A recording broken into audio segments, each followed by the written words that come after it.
Gaziantep Hayvanat Bahçesi her geçen gün ziyaretçi sayısını artırarak ilerlemekte. Bu bayram, 3 günlük bayram tatilinde yaklaşık 46.500 kişi Gaziantep Hayvanat Bahçemizi 3 günde ziyaret etmiş bulunmakta. Bunun yanında Ocak ayında Sayın Cumhurbaşkanımızın bize hediye etmiş olduğu 4 tane aslan da bizim ziyaretçi sayımızın artmasına sebep olmuştur.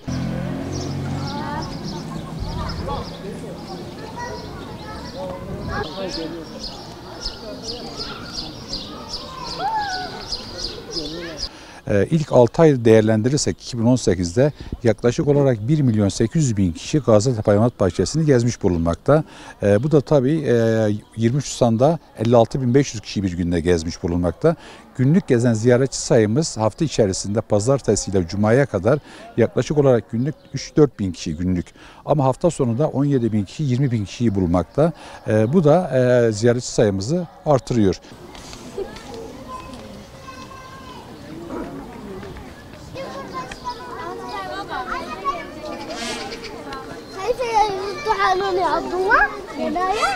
Yakın zamanda yeni bir tropik kelebek merkezi kuruyoruz. Burada da tropik kelebek merkezinde binlerce rengarenk kelebeklerin olduğu ve tropik bitkilerin olduğu bir ortamda ziyaretçileri gezdireceğiz.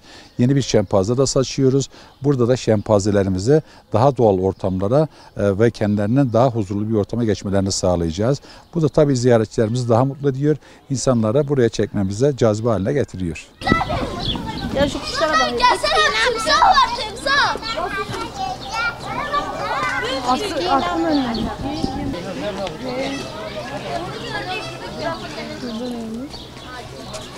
Hayvanat bahçemize yalnız Gaziantep'in şehrinden, merkezden gelmiyorlar. Bunun yanında çevre illerden de büyük ziyaretçi akınına uğruyoruz. Özellikle Hatay'dı, Maraş, Kahramanmaraş'tı, Şanlıurfa'ydı, Diyarbakır'dı ve bunun yanında günübirliğine İstanbul'dan, Ankara'dan, İzmir'den de gelen ziyaretçilerimiz bulunmakta. %75-80 oranında çevre illerden gelen ziyaretçilerimiz bulunuyor. Aynı zamanda ülkemize dışarıdan gelen yabancı turistler de Gaziantep Hayvanat Bahçesi'ne gelerek ziyaret ediyorlar.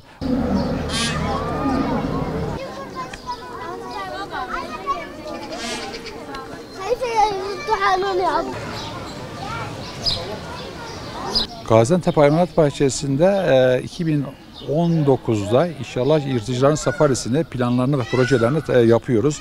2019'da yırtıcıların safarisini yapacağız. O da Türkiye'de ve Avrupa'da da bir ilk. O da tabii ziyaretçi sayımız artmasına sebep olacak.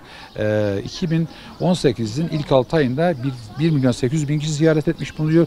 Bu seneki hedefimiz 4 milyon kişiyi hedefliyoruz. 2017 yılında da 3,5 milyon kişi ziyaret etmiş bulunmaktaydı. İnşallah 2018'in sonunda da 4 milyon kişiyi tamamlayacağız.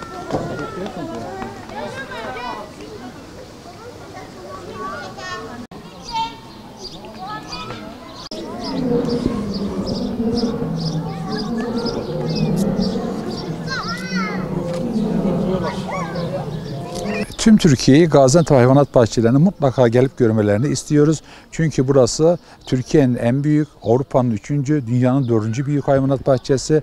Ayrıca doğurganlık oranı en fazla olan hayvanat bahçesi. Bütün hayvanların doğal ortamlarına uygun barınaklar dizayn etmiş bulunmaktayız.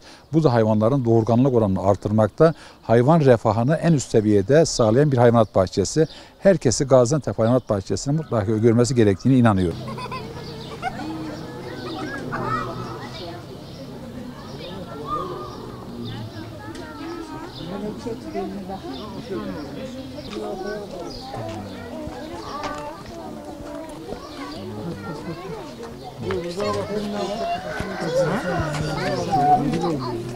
O yedikleri nerede?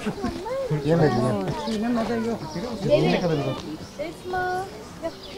Hafta sonu biz de herkes gibi fırsat bildik. Oğlumla beraber hem çevrede güzel bir piknik yapma imkanımız oldu. Babacığım, evet babacığım. Hem oğlumla beraber çevrede güzel piknik yapma imkanımız oldu. Hem de işte hayvanları tanım imkanımız oldu. Herkes herhalde hafta sonu havada güzel. Onu imkan bilerek gezmeye gelmiş. Bir de hayvanlarla ilgili iyi bilgi alıyoruz. Gerekli nereden gelmiş, cinsi nedir, hangi iklimde yaşar. Evet babacığım. Bunları görüyoruz. Bunları tanım imkanımız var. Bize bu imkanı sağlayan Büyükşehir Belediye'mize de çok teşekkür ediyoruz. Gel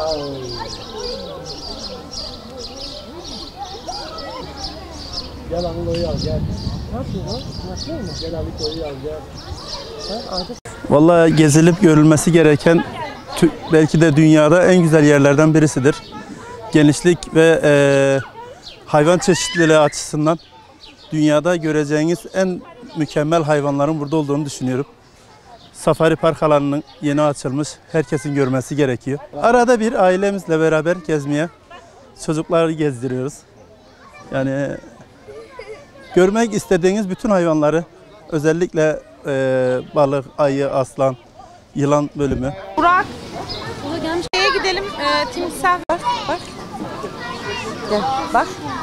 Kaz var burada.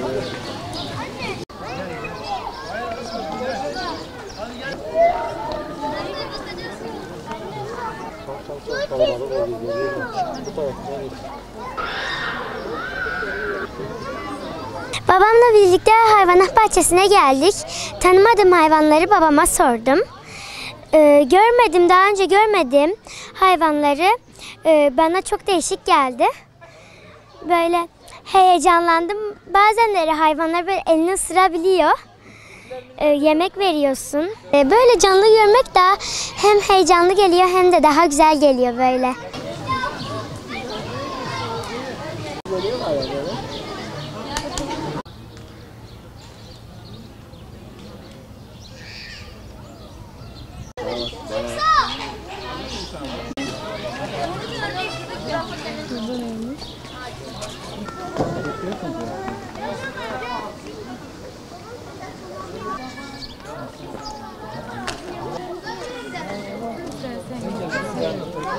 Görünen var mı onlarda?